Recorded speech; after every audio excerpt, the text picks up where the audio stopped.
Et ce membre de la famille s'appelle Renaud Kobia. Bonjour. Bonjour, bonjour Alix. Bonjour Renaud. Allez, on commence avec les législatives, bien sûr. Campagne des législatives, l'opposition est peu visible sur le terrain, nous dit-on. Oui, c'est ce qu'indique le Patriote. Selon le confrère, à 24 heures de la fermeture de la campagne, l'opposition est peu visible sur le terrain, laissant toute la place au RHDP. À en croire le confrère, il ne saurait en être autrement, vu le rapport de force qui penche en faveur du parti des oufouettistes. Plus de précisions dans le Patriote. Toujours sur le même sujet, parlons de campagne. Près d'une semaine après l'ouverture de cette campagne électorale, le quotidien Le Matin indique que le RHDP est le maître incontesté sur le terrain. Oui, selon le confrère, le parti au pouvoir est en roue libre pour obtenir la majorité au Parlement. Pour le quotidien, vu le maillage territorial réalisé par le RHDP et la qualité de ses représentants, c'est plus de 200 sièges qui sont à sa portée à l'occasion de ce scrutin. Et toujours campagne des législatives, l'on nous dit aussi que l'opposition monte en puissance. C'est ce que révèle le nouveau réveil. Selon le confrère, au fur et à mesure que l'échéance du 6 mars se rapproche, la ferveur grandit au sein des militants de l'opposition. Encore le quotidien proche du PDCI-RDA, cette dynamique ascendante préfigure d'une issue favorable pour l'opposition.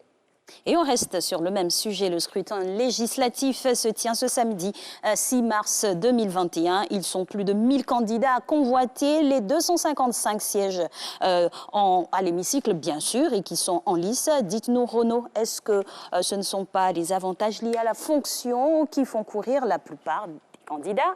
Bon, chacun pourra se faire son opinion sur la question. À toutes fins utiles, le Jour Plus révèle dans son numéro de ce jour, mercredi 3 mars 2021, ce que gagne un député. Et donc de la prime d'installation qui est très conséquente à la pension de retraite à vie, en passant par les émoluments mensuels et tous les autres avantages liés à la fonction parlementaire, on peut dire qu'il y a de quoi faire courir tout ce beau monde. Ça motive, c'est sûr. Et un sujet qui fait polémique, affaire de 25 milliards de francs CFA de cocaïne saisie, eh bien la drogue a été incinérée hier.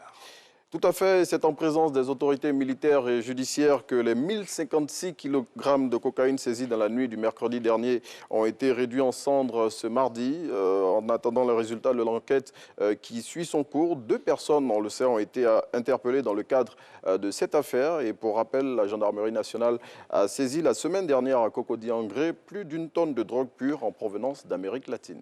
Waouh, c'est sûr que du côté des trafiquants, les mouchoirs ont été sponsorisés. Alors, on continue toujours de parler de cette même affaire, cette fois-ci avec Fraternité Matin. Oui, et le confrère qui barre à sa une, la Côte d'Ivoire ne sera pas une voie pour le trafic de drogue. Ces propos sont du commandant supérieur de la gendarmerie. Le général Alexandre Apalo-Touré les a tenus hier à l'occasion de l'incinération de la drogue saisie par ces éléments la semaine dernière. Et selon le commandant supérieur de la gendarmerie de Côte d'Ivoire, plutôt la Côte d'Ivoire continuera de lutter contre le trafic de stupéfiants sous toutes ses formes.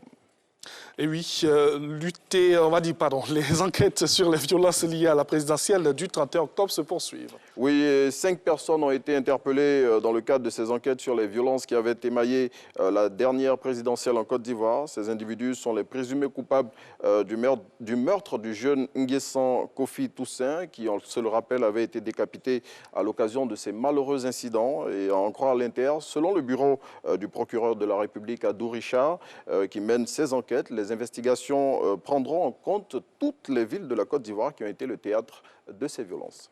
Et autre élection pour refermer cette revue de presse, élection à la présidence de la Confédération africaine de football. Un complot sera en préparation contre le candidat Jacques Anoma de la Côte d'Ivoire. Oui, c'est ce que nous dit l'expression. Selon le confrère, la FIFA est en train de manœuvrer pour la disqualification de Jacques Anoma à l'élection du président de la CAF.